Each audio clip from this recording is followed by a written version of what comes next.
siap, saya akan menunjuk sana, saudara, untuk melakukan teknik modifikasi cuaca. Saya akan menelisiknya eksklusif.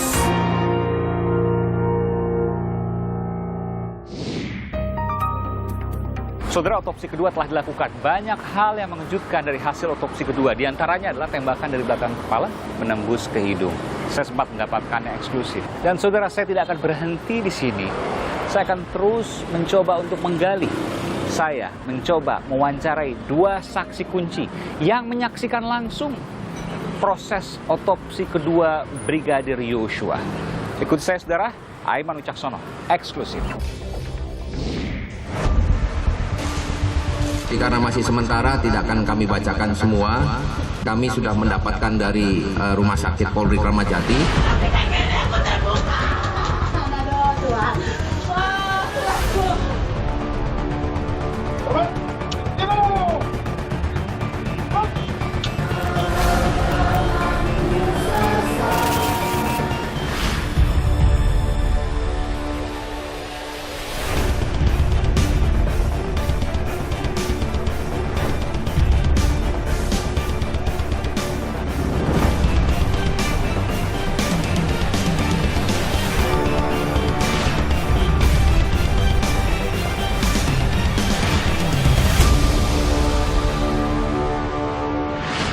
Saudara, saya kembali di kota Jambi, Provinsi Jambi. Kali ini saya ingin mewawancarai secara eksklusif dua saksi kunci yang ikut ke dalam proses otopsi Brigadir Yosua. Ibu melihat langsung dan Ibu bersama dengan para dokter forensik di sana. Iya. Itu betul ada jalur seperti peluru yang kemudian melewati dari kepala belakang hingga ke hidung. Dari catatan dokter, saya menemui ada fakta luka yang baru yang belum pernah disebutkan sebelumnya. Betul? Kita lihat memang ada luka. Di mana itu? Di bagian lengan ada. Lengan ini belum pernah disebutkan. Berupa apa? Berupa lubang. Kita lihat tim-tim ini bekerja secara independen dan imparsial. Kepala belakang pada waktu dilihat pertama kali, saya mendengar posisinya di lem. Betul? Kita temukan ada luka ya, luka di belakang kepala. Dan itu ditutupi dengan seperti lem ya, dari otopsi pertama. Dengan kata lain tidak ada hektik atau jahitan. Biasanya kalau hasil otopsi forensik itu dijahit ya. Tapi ini tidak dijahit, tapi di lem. Entah apa maksudnya. Saudara, saya kembali di kota Jambi, Provinsi Jambi. Kali ini saya ingin mewawancarai secara eksklusif dua saksi kunci yang ikut ke dalam proses otopsi Brigadir Yosua. Saya mendapat informasi, saudara, pada saat otopsi kedua Brigadir Yosua, ada 10 orang yang ada di situ. 6 dokter forensik dari Perhimpunan Dokter Forensik Seluruh Indonesia, PDFSI. 2 asisten mereka. 2 lagi adalah saksi kunci yang saya hendak wawancara. Saudara, saya hendak mewawancarai, tapi tidak mudah. Karena saya harus meyakinkan bahwa sungguhnya apa yang disampaikan tidak melampaui kewenangan dari dokter forensik. Karena ia tidak melakukan analisis sekali lagi, tapi mereka, kedua perwakilan keluarga ini, petugas medis, hanya mencatat dari apa yang mereka dengar dari dokter forensik. Saya hendak mengupas apa yang sesungguhnya mereka dengar. Adakah hal baru yang kemudian dicatatnya yang belum pernah terungkap sebelumnya? Jadi saya, saudara, eksklusif di Aiman.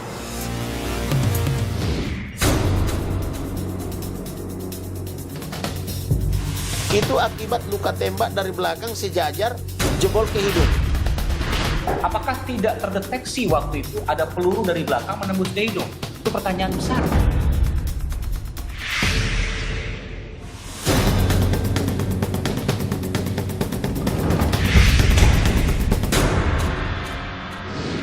Ibu melihat langsung dan Ibu bersama dengan para dokter forensik di sana. Iya. Sebelum kita bicara soal apa yang terjadi di sana dan lain sebagainya, saya bertanya pada Ibu, kok bisa Ibu kemudian terpilih jadi petugas medis perwakilan dari pihak keluarga yang menyaksikan otopsi kedua Brigadir Yosua? Ya. Saya ditunjuk oleh keluarga karena memang kita sudah dekat oleh keluarga Joshua, sehingga kita juga ditunjuk sebagai tim medisnya untuk mewakili keluarga, karena memang keluarga yang tidak basic medis tidak boleh masuk. Tapi saya ingin tanya, Bu, pada waktu kita masuk ya, Bu, pada saat proses otopsi, karena saya mendengar itu baru saat-saat akhir ibu kemudian dihubungi, betul ya, oleh pihak keluarga? Enggak, kalau saya memang dari pertemuan dari dokter pas forensik, pertemuan di Jambi sama keluarga, itu kita ditelepon jam 9 malam sebelum dilakukan otopsi. 1 hari sebelumnya, bahkan kurang dari 24 jam sebelumnya. Iya, kurang dari baru jam 9 malam. Jam 9 malam. Ibu siap nggak? Oleh siapa Bu waktu itu telepon? Bapak, Pak Samuel Huta Oh, Barat. Pak Samuel langsung minta tolong untuk... Ya, Kak, ini minta tolong dibantu. Bismillah, saya insyaallah siap. Siap. Oke, Langsung karena- saya datangin, kemudian kita langsung ketemu sama dokter forensiknya. Oke. Apa tugas saya, kemudian kegiatan saya nanti di sana, itu apa-apa saja saya tanyakan langsung sama dokter Ade Firmansyah. Oke, ketuanya waktu itu PDFI ya, Perhimpunan Dokter Forensik Indonesia. Apa yang disampaikan waktu itu, Bu? Saya cuma hanya bisa melihat, kemudian mendengarkan, dan mencatat apa yang Oke. kita lihat pada saat forensik itu berlangsung. Tidak menganalisis, hanya Tidak. mencatat. Iya, mencatat. Ada keluarga dari perwakilan keluarga yang juga seorang dokter. Nah, ini bisa masuk dan tentunya sebagai dokter mereka sudah pernah dia sudah pernah kepanitraan klinik untuk forensik dan tahu persis bagaimana suatu otopsi itu dijalankan. Jadi itu kami juga sangat bersyukur dan kami bisa tunjukkan dan semoga keluarga juga dan seluruh masyarakat Indonesia juga tahu bahwa kita juga transparan dan imparsial. Prosesnya berjam-jam, kalau tidak salah hampir 6 jam waktu itu ya. Iya. Hampir 6 jam, dan Ibu 6 jamnya melihat langsung Iya. jenazah Brigadir Yosua Iya. untuk otopsi kedua. Iya. Ada banyak kemudian yang Ibu catat pada waktu itu. Iya. Saya menyampaikan, Bu, ada sejumlah luka yang kemudian disampaikan oleh pengacara dari keluarga Brigadir Yosua, yakni Kamarudin Simanjuntak, yang menyatakan eksklusif pada saya ada sejumlah luka. Itu akibat luka tembak dari belakang sejajar jebol ke hidung. Tetapi ada Tembus ke depan. Tembus ke depan. Ada dugaan peluru. Ada dugaan. Tembakan dari belakang kan itu. Karena sebelumnya disebutkan ini adalah pantulan atau serempetan peluru yang sebelumnya. Betul. Karena saya mengikuti juga keterangan polisi dari hasil otopsi pertama, baik di Polres Jakarta Selatan maupun di Divisi Humas Polri. Saya ingin mulai dari tembakan di kepala belakang atau luka, saya sebut luka ya kan, Iya. tidak sebutkan tembakan. Luka dari kepala belakang menembus ke hidung keluar, yang diduga oleh pihak pengacara dianggap sebagai tembakan yang dilakukan dari kepala belakang menembus ke hidung. Saya ingin tanya dulu, itu betul ada jalur seperti peluru yang kemudian melewati dari kepala belakang hingga ke hidung? Pelurunya saya nggak ini ya. Karena nggak ada pelurunya, Nggak tahu. tapi ada jalurnya. Karena ada sonde di situ.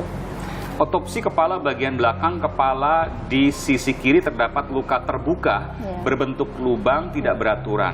Luka berbentuk lubang yang membentuk corong ke arah dalam 2 cm diikuti retak tulang sekitar sampai basis krani. Ini dulu, Bu. Basis krani itu yang mana, Bu? Yang di belakang.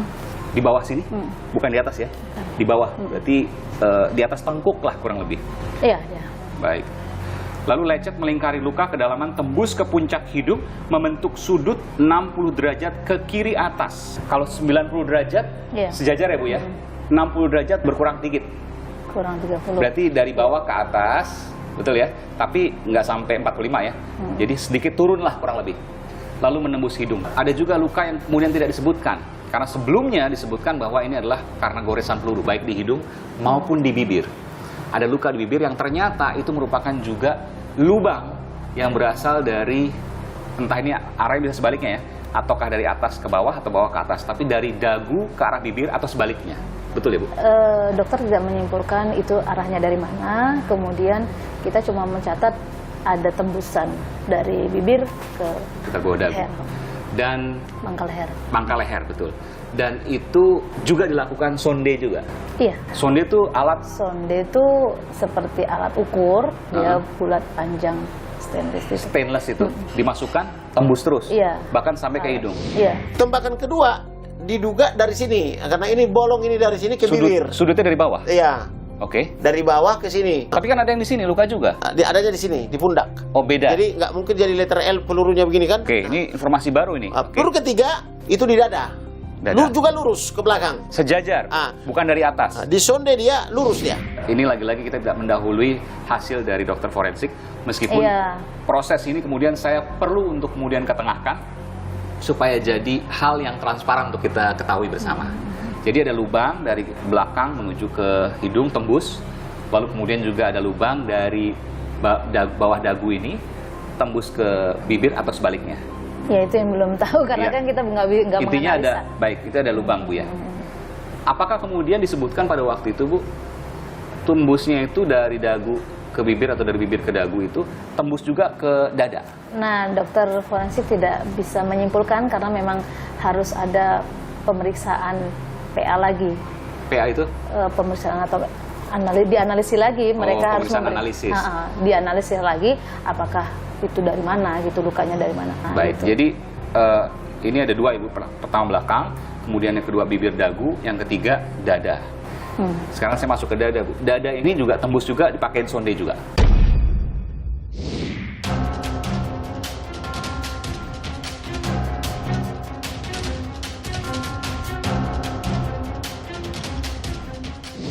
Sekarang saya masuk ke dada Bu. Dada ini juga tembus juga dipakein sonde juga.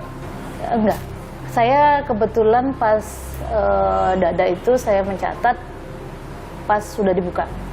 Dan Jadi memang ada luka, memang disebutin ada luka aja, apa cuma tembus ke belakang? enggak tembus ke belakang. Oh, tidak tembus ke belakang. Karena dokter forensik itu menjelaskan luka yang di belakang itu cuman luka postmortem, luka habis otopsi yang pertama. Oke. Nah, Jadi 1, 2, 3 ya. yang di sini beda lagi. Oh, jadi di dada bagian bawah ada 1 Iya, yang tembus ke belakang? enggak. Enggak. Satunya lagi agak ke atas dikit. Iya, itu yang dikonfirmasi. Oke. Enggak tembus juga ke belakang? Enggak. Jadi dua-duanya ini tidak tembus ke belakang. Enggak. Di dada kanan apa kiri, Bu? Kanan. Oke, tapi kalau dihitung lukanya berarti 1, 2, Yang di tangan? 3, 4, 5. Saya mau bertanya sekarang, ada luka di tangan yang saya juga dapatkan fotonya. Saya juga dapatkan informasinya yang juga disampaikan oleh pengacara dari keluarga Yosua berikut ini. Peluru keempat itu di tangan, Baik, jebol. Di sonde juga lurus dia, tidak miring, sejajar. sejajar. Nah, itulah diduga 4 peluru itu. Saya sebutkan di sini sudutnya sekitar 60 derajat. Iya. Tangan kiri ya Bu ya? Kiri. Tangan kiri. Jadi kalau 60 derajat, kalau misalnya seperti ini, berarti 60 derajat dari bawah ke atas. Enggak, ngitungnya dari atas ke bawah. Oke, baik. Jadi arahnya dari sini. Iya. Diketahui Bu waktu forensik arahnya dari mana? Enggak, maksudnya dokter forensik. Oh, dokter oke. forensiknya Dari itu depan? Jadi, mereka tidak menyonde dari bawah, Oh, tapi oke. menyondenya dari atas. 60 derajat. Jadi turun 60 derajat kurang Iya. lebih. Baik. Jadi kalau dikatakan ada 7 luka yang diidentifikasi pada otopsi kedua. Kepala belakang, hidung, bibir, bawah dagu, lalu kemudian di dada, tengah-tengah, 5 ya. Dan 2 lagi adalah di tangan yang menembus dari depan ke belakang dengan sudut 60 derajat. Saya juga sempat membaca Bu, karena saya mendapatkan juga dokumen otopsi yang kedua yang ditulis oleh Ibu, bukan dianalisis ya, bahwa disebutkan oleh dokter forensik yang melakukan hasil otopsi kedua, disebutkan tidak ada indikasi atau tanda-tanda penyiksaan. Nggak ada, tulisan saya nggak ada di situ. Tulisan Ibu tidak ada Tidak tulisan seperti itu? Seingat saya, tapi ya karena kan data-datanya kan sudah saya kirim sama. Oke, jadi intinya bahwa semua itu kemudian Ibu catat. Sekali lagi, Ibu tidak melakukan analisis di situ, Iya. hanya mencatat. Jadi semua diserahkan kepada dokter forensik, Ibu sebagai Sambil kita- laporan pihak keluarga. Iya. Nah, apa yang Ibu sampaikan pada pihak keluarga dari hasil tulisan itu? Jadi saya sampaikan bahwasanya kita harus terima dengan apa yang terjadi saat ini. Kemudian yang saya lihat di sana, apa yang saya rasakan, Bapak rasakan. Kemudian apa yang saya lihat, Bapak juga bakal melihat juga dengan catatan ini. Oke. Mereka lebih bersyukur aja karena sudah ada otopsi yang kedua sehingga permasalahan ini cepat tuntas, terbuka. Saya ingin tahu, bukan Ibu tetangga lama ke Pak Samuel, Ibu kenal juga Brigadir Yosua ya? Ya. Kenal ya? Kenal. Dari kecil mungkin? Kalau saya sama Bapak memang udah kenal, dari orang tua juga udah kenal. Udah kenal. Dari kalau artinya mungkin dari kecil-kecil. dari kecil-kecil. Iya. Anaknya seperti apa sih Bu, Brigadir Yosua? Baik, baik, disiplin karena memang keluarganya benar-benar sukses untuk Didik anak. mendidik anak. Anaknya boleh dibilang jadi semua. Alhamdulillah.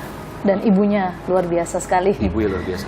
Juga kita kan sebagai tetangga terkejut karena Sangat memang terkejut, ya. sangat terkejut karena kita kan nggak pernah dengar yang aneh-aneh gitu kan, yang negatif. Nah, tiba-tiba kok Sama sekali tuh, nggak pernah sama dengar. sekali. Bahkan hampir semuanya positif. Iya, baik, sopan. Tentu kita tidak mendahului penyelidikan polisi. Yosua melakukan pelecehan seksual. Mereka tidak percaya.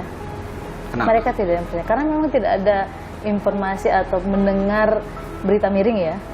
Sedikit pun tidak ada. Ada Nah, pesan yang disampaikan Dokter Adi kepada Ibu waktu itu? yang pastinya ini pengalaman pertama. Dan luar biasa, kasus besar. Iya, sangat luar biasa. Yang mudah-mudahan semuanya akan baik, kemudian hasilnya juga akan baik juga. Terima kasih Ibu Bidan Herlina Lubis, Magister Kesehatan, petugas medis yang dikirimkan sebagai perwakilan keluarga dari Yosua Huta Barat. Terima kasih Ibu, selamat siang, sehat selalu. Siang. Itu akibat luka tembak dari belakang sejajar jebol ke hidung. Apakah tidak terdeteksi waktu itu ada peluru dari belakang menembus ke hidung? Itu pertanyaan besar.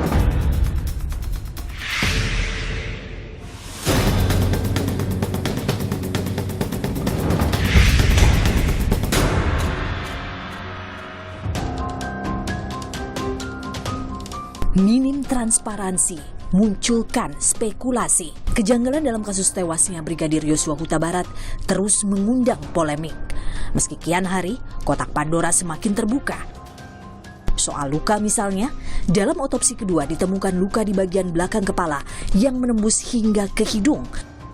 Luka ini tak pernah disebutkan dalam keterangan awal polisi. Padahal, keterangan yang disampaikan saat itu berdasar hasil otopsi. Karena masih sementara tidak akan kami bacakan semua. Kami sudah mendapatkan dari Rumah Sakit Polri Kramat Jati, di mana dari hasil otopsi tersebut disampaikan bahwa ada 7 luka tembak masuk dan 6 luka tembak keluar, dan 1 proyektil bersarang di dada. Tak lama setelah pernyataan tersebut, Kapolres Jakarta Selatan dinonaktifkan. Untuk menjaga independensi tersebut, transparansi dan akuntabel, pada malam hari ini Bapak Kabar memutuskan untuk menonaktifkan 2 orang. Yang pertama yang dinonaktifkan adalah Karopamina, Brigjen Pol Hendra Kurniawan. Yang kedua yang dinonaktifkan pada malam ini adalah Kapolres Jakarta Selatan, Kombes Pol Budi Hardi. Menjawab keraguan publik, otopsi kedua pun dilakukan. Aiman secara eksklusif mendapatkan dokumennya. Ada sejumlah luka yang diduga tak disebutkan dalam otopsi pertama. Di antaranya, luka pada kepala bagian belakang, sejajar menembus ke hidung. Luka berbentuk lubang ini diikuti retak pada tulang tengkorak di atas pangkal leher. Kemudian luka berbentuk lubang dari bawah dagu yang menembus ke bibir. Ada pula luka berbentuk lubang di dada sebelah kanan yang menembus punggung. Luka lain yang juga ditemukan pada lengan kiri bawah. Ada luka berbentuk lubang yang tembus sedalam 6 cm.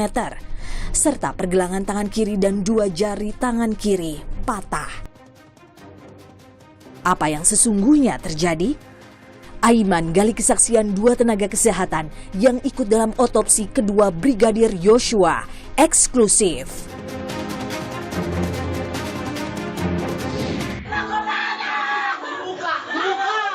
Saya menangis gitu kan, sudah itu diredakan saudara-saudara, saya bukalah kancing itu 2. Nampaklah di sebelah kanan ini lubang.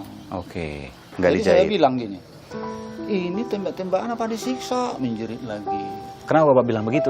Ya luka yang di sini nggak sewajarnya. Soalnya di muka itu, di sini saya lihat ada jahitan. Jahitan. Di hidung juga ya? Di hidung, di pelipis mata ini sudah ada. Di dagu juga? Bapak menduga itu tembakan atau bukan tembakan? Saya lihat luka di sini, berlobang lah dia, lubang itu dijahit gitu. Dan saudara, secara eksklusif saya juga menemui dokter yang ikut dalam proses otopsi kedua Brigadir Yosua. Dan ia dikirim dari perwakilan pihak keluarga untuk mencatat apa yang disampaikan oleh dokter forensik. Saya menemukan fakta bahwa ada sejumlah luka yang baru. Benarkah itu? Saya akan konfirmasi kepada dokter Martina Rajaguhu. Dokter, terima kasih. Jadi saya konfirmasi dulu, waktu itu dokter ada di ruangan otopsi bersepuluh. hanya perwakilan keluarga 2 orang. Sisanya dari pihak dokter forensik. Tidak ada yang lain. Polisi tidak ada. Tidak ada. Keluarga juga tidak boleh masuk. Tidak boleh. Jadi hanya 10 tenaga medis itu. Kurang lebih seperti itu. Oke. Seperti halnya pekerjaan dokter di ruang operasi tentunya tidak ada yang masuk ke dalam ya. Namun memang kami ingin menunjukkan kepada seluruh masyarakat di Indonesia bahwa ini kita bentuk transparansi sehingga ada perwakilan keluarga yang memang kami undang. Satu backgroundnya adalah seorang dokter dan yang satu lagi backgroundnya adalah bidan. Memang kenapa kami pilih dua-duanya dari background medis? Karena agar apa yang kita lakukan itu memiliki pemahaman yang sama.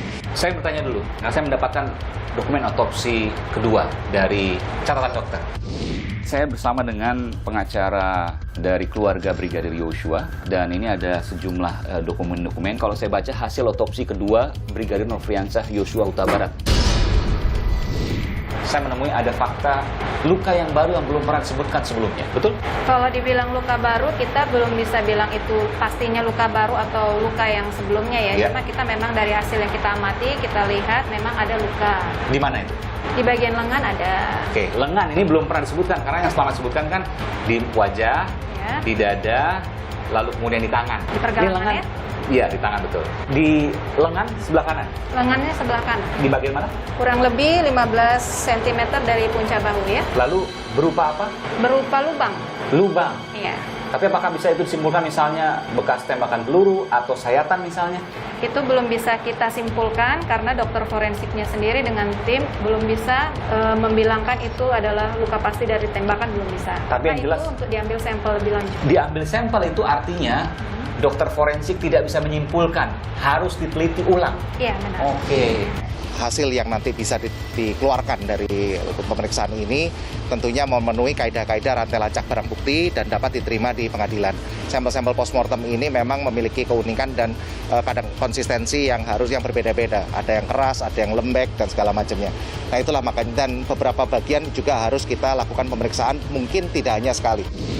Di mana saja yang diambil sampel? Satu di sini, luka ini, luka yang baru, saudara, ini informasi baru karena ada luka di lengan kanan yang belum pernah disebutkan sebelumnya. Di mana lagi? Di lutut kaki ya, ada Oke. di dalam. Oh, sebentar. Ini juga informasi baru juga. Saya mendapatkan informasi sebelumnya dari pengacara Kamarudin Simanjuntak. Ya. Di belakang lutut kiri ya, Iya. itu ada luka seperti luka memar. Kemudian di bawah ini juga ada luka. Oke. Yang katanya itu untuk memasang Formalin.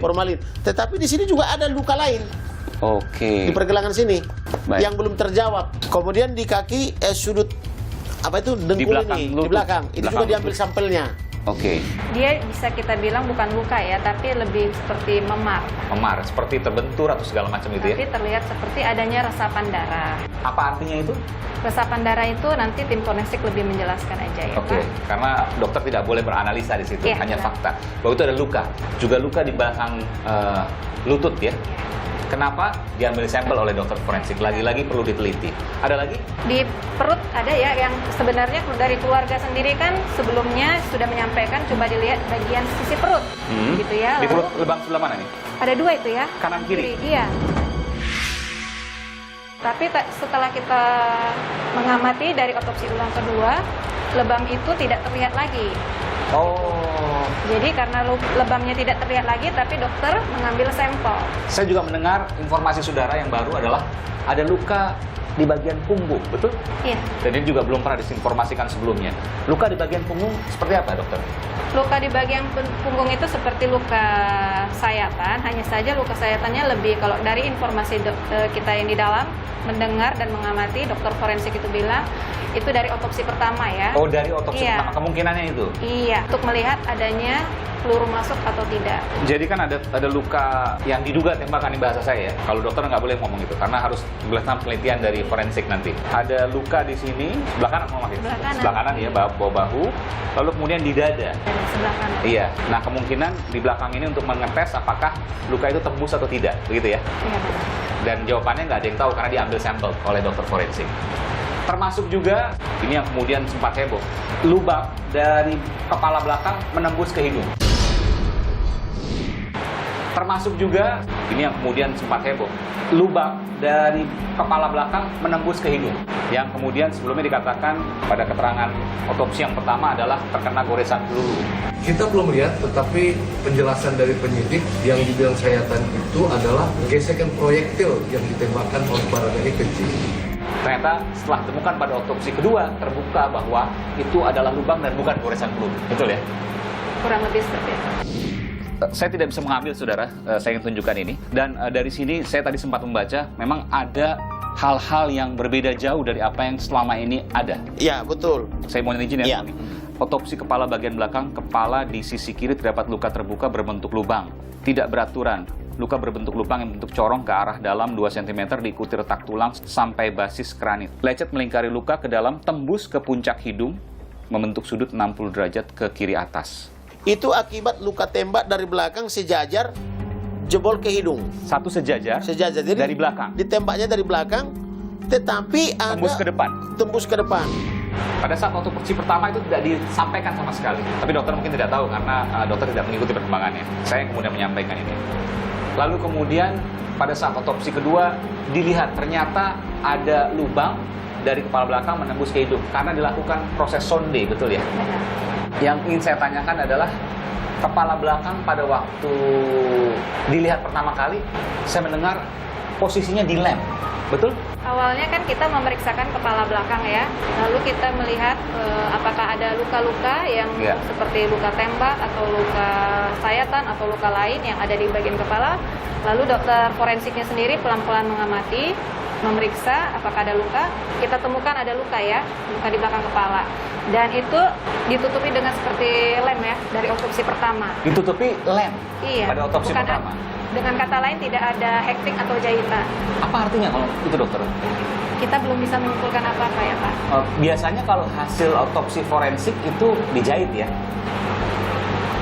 Dijahit. Tapi ini tidak dijahit, tapi dilem. Entah apa maksudnya. Tapi rambutnya mungkin masih tampak lemnya itu? Kita nampak lemnya itu karena sedikit dikikis rambutnya ya. Oke, tapi rambutnya seolah-olah tetap dipertahankan agar kelihatan.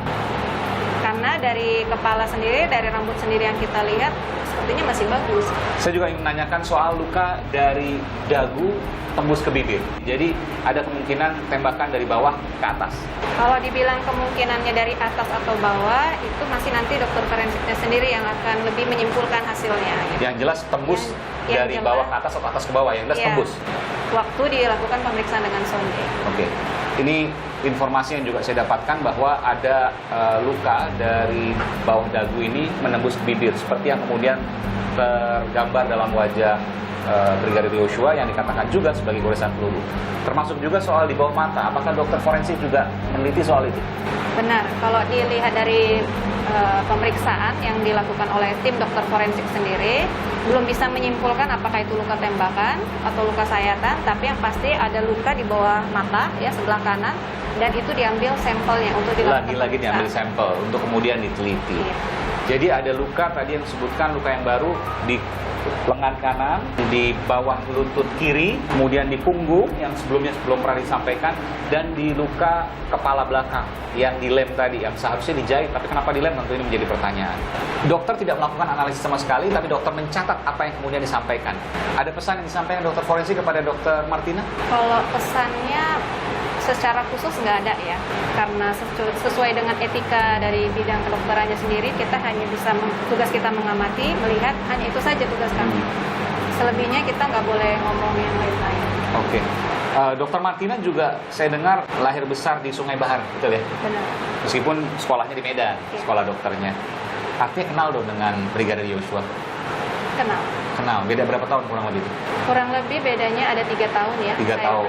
Itu masih satu lingkungan permainan lah ya. Benar. Jadi kenal juga, waktu kecil juga sering-sering bermain, remaja juga mungkin sering bermain juga. Kita lebih kenalnya itu karena kita satu gereja ya. Satu gereja. Di gereja juga aktif juga, rajin. Cukup rajin. Dan ayahnya adalah pekerja serabutan, petani, juga sopir ya, betul ya? Sopir, tapi anak-anaknya berhasil. Dan itu diakui oleh keluarga di sana ya. Sempat juga satu sekolah. Kita sempat satu sekolah, cuma kita nggak satu angkatan. Iya, betul-betul. Dan tidak pernah ada laporan yang Nggak ada. apa-apa di sana? Baik, baik. Selalu baik. Makanya terkejut ketika mendengar hal ini. Kaget dong. Kaget betul ya. Nggak menyangka dan tidak percaya. Lebih tepatnya sih nggak percaya ya. Cuma ya kita serahkan kembali kepada... Betul. Kita tidak mengetahui penyelidikan hukum, polisi. iya. Tentu kita nanti akan melihat proses perkembangannya. Kita masuk juga hasil forensik tadi. Terima kasih Dr. Martina Rajaguhuk. Dokter yang secara eksklusif mengikuti proses forensik dan tadi disampaikan ada sejumlah informasi yang menarik terkait dengan luka-luka baru yang saat ini masih terus diselidiki, masih terus diobservasi, masih terus diperiksa oleh tim dokter forensik di RSCM Jakarta. Terima kasih sekali lagi Dr. Martina Rajaguhuk telah memberikan informasi eksklusif di Aiman. Terima kasih. Itu akibat luka tembak dari belakang sejajar jebol ke hidung. Apakah tidak terdeteksi waktu itu ada peluru dari belakang menembus ke hidung? Itu pertanyaan besar.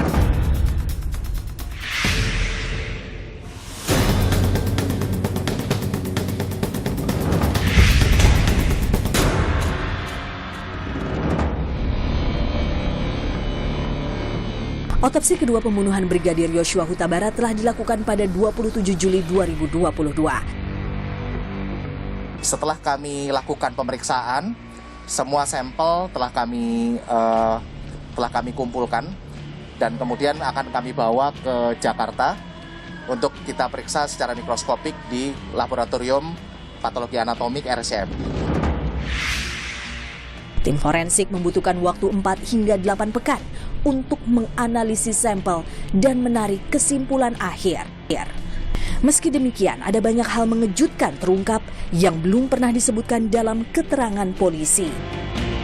2 tenaga kesehatan yang hadir saat proses otopsi kedua Brigadir Yosua menuturkan kesaksiannya kepada Aiman secara eksklusif. Disebutkan ada luka pada bagian lengan sebelah kanan berjarak 15 cm dari puncak bahu. Sampel dari luka berbentuk lubang ini telah diambil tim forensik untuk mengetahui penyebabnya. Ada pula memar pada bawah lutut kiri bagian belakang. Disebutkan ada resapan darah. Tim forensik otopsi kedua juga mencatat ada lebam pada sisi kiri dan kanan perut Brigadir Yosua. Ada pula luka sayatan pada bagian punggung dan luka ini diduga akibat otopsi pertama. Lalu, luka di bagian belakang kepala yang diduga merupakan akibat tembakan sejajar menembus hidung. Luka ini hanya dilem pada otopsi pertama, bukan dijahit seperti biasanya. Tim forensik juga menemukan adanya luka pada dagu. Setelah diperiksa dengan sonde, luka ini diketahui tembus hingga ke bibir. Sementara itu, luka yang lain ditemukan pada bawah mata yang belum dapat dipastikan penyebabnya.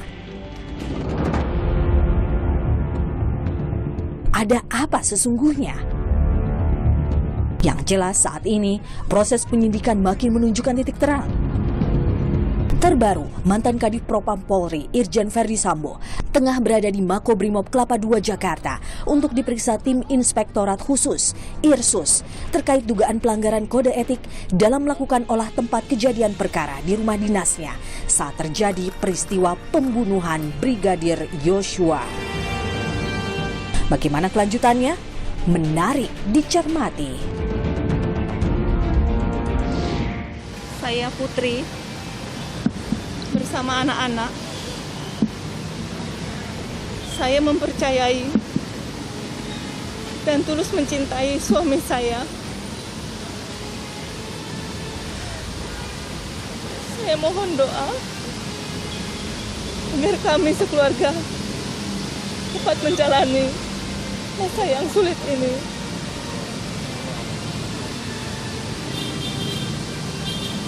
Dan saya ikhlas memaafkan segala perbuatan yang kami dan keluarga alami. Saudara, untuk menerjemahkan apa yang terjadi semua ini, saya ingin meminta pendapat dari Komisaris Jenderal Polisi Purnawirawan Susno Duaji, Kepala Bareskrim Polri pada tahun 2008-2009. Pak Susno, apa kabar? Lama tidak berjumpa, 10 tahun lebih. 10 tahun lebih, Mas Aiman. Kabar sehat? Sehat-sehat, Pak Susno juga nggak berubah. Pak Susno, saya ingin bertanya. Yang pertama adalah soal otopsi forensik yang berbeda antara yang pertama dengan kedua. Ini harus saya katakan karena saya mendapatkan fakta yang terbaru. Mungkinkah otopsi berbeda karena ada luka tembakan dari belakang kepala tembus ke hidung? Tidak pernah disebutkan sama sekali dan itu baru ketemu di otopsi kedua. Meskipun belum diumumkan, saya mendapatkan dokumen otopsinya dan sahih.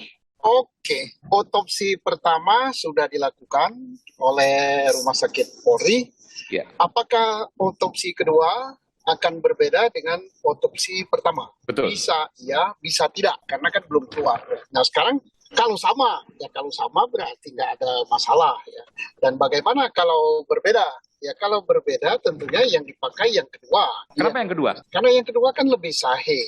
Terus kalau tidak samanya bagaimana? Jalan penyidikan akan berubah gitu. Bisa-bisa 180 derajat. Tapi untuk si Baradae nggak ada perubahan. Apapun hasil otopsi dia tetap tersangka.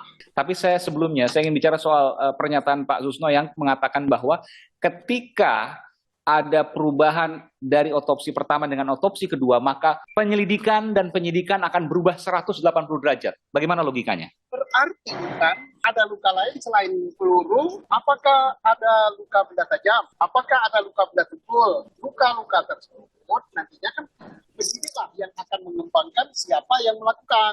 Maka tersangka nantinya akan bisa lebih dari satu atau beberapa orang. Oke, ini yang kemudian jalan logika penyelidikan dan penyidikan akan berubah. Sekarang kita masuk ke pasal soal Barada Eliezer yang dikenakan pasal pembunuhan, pasal 338 KUHP. Penyidik sudah melakukan gelar perkara dan pemeriksaan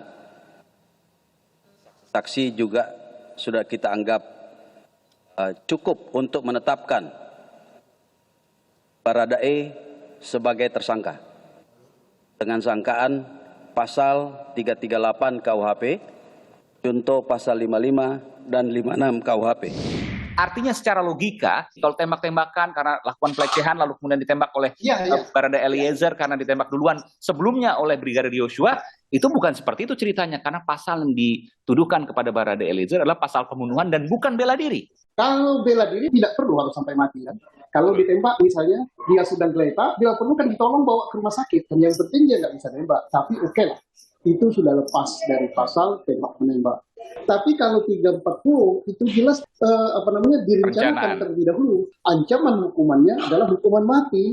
Nah kemudian nanti dia membunuh itu sendirian, ada temannya. Bisa dia si Baradae ini hanya membantu, bisa Baradae ini hanya ikut serta. Baik. Mungkinkah sekarang skenario saya ubah? Masuk bahwa pasal 55 ia adalah aktor utama. Dan kemudian di pasal 338 pasal pembunuhan yang sebelumnya dikatakan oleh polisi dia tidak dalam upaya membela diri, maka di pengadilan nanti bisa berubah bahwa dia overmark atau notwear alias pembela diri karena dalam keadaan terpaksa. Sangat tergantung itu kan dengan hasil otopsi nanti, juga sangat tergantung dengan hasil laboratorium forensik, balistik. Dilihat sudut tembak, dilihat jenis peluru, dilihat posisi jarak tembak dan sebagainya. Itu akan menentukan. Ini menarik Pak tadi. Silakan. Bagaimana membuktikan apakah itu senapan Glock milik Barada Eliezer atau bukan? Pertama dari tembakan yang mengenai badan daripada selongsong dan proyektil gitu. Karena apa? Itu bisa diketahui senjata mana asal daripada proyektil itu. Betul. Karena masing-masing senjata itu ada sidik jarinya. Nah, senjata Baradae baru diuji. Apakah itu sah dia memiliki senjata apa tidak? Cara mengujinya dicek surat-suratnya. Suratnya itu sah nggak? Dan bisa ditahukan apakah surat itu dadaan dibuat berlaku mundur apa tidak? Bisa juga dibuktikan. Karena selain surat senjata yang dipegang, juga akan dilihat di buku register. Kemudian dalam penerbitan surat senjata itu untuk si pemegang senjata, apalagi seorang tamtama, tidak begitu saja, karena polisi atau Polri ini mempunyai SOP yang sangat ketat. Ada tidak hasil psikotesnya, lulus nggak? Kemudian ada nggak hasil ujian nembak dia? Memenuhi syarat nggak? Sesungguhnya mudah untuk diteliti, karena senjata punya nomor seri, punya surat, dan orangnya juga tidak sembarangan, harus qualified ya megang. Baik, ini jelas sekali apa yang disampaikan oleh Pak Susno Duaji. Terima kasih. Kabar Reskrim Polri 2008-2009, Komisaris Jenderal Polisi Purnawirawan Susno Duaji. Pak Susno, terima kasih, sehat selalu.